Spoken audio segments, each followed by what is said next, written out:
Seorang preman diduga memalak driver ojol dengan modus minta uang parkir terjadi di sekitar Lapangan Merdeka, Kota Medan pada Selasa 30 November 2021. Aksi pemalakan yang disaksikan warga sekitar itu juga viral di media sosial. Polsek Medan Barat yang menerima informasi tersebut kemudian meringkus preman tersebut. Hal itu disampaikan Kapolsek Medan Barat, Kompol Rusi Gusman kepada Tribun Medan, Rabu 1 Desember 2021. Adapun dikatakannya, pihak korban telah membuat laporan ke Polsek Medan Barat dan terhadap pelaku akan dilakukan pemeriksaan untuk mempertanggungjawabkan perbuatannya. Sebelumnya, seorang driver ojol viral saat dipalak tukang parkir di sekitar Lapangan Merdeka, Kota Medan, Sumatera Utara.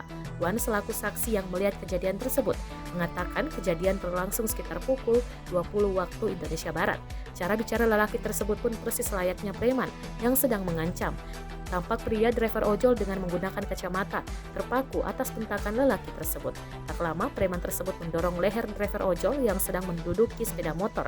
Tubuh driver ojol itu sampai miring dan untung tak jatuh ke sebelah kanan, tepatnya di bahu jalan.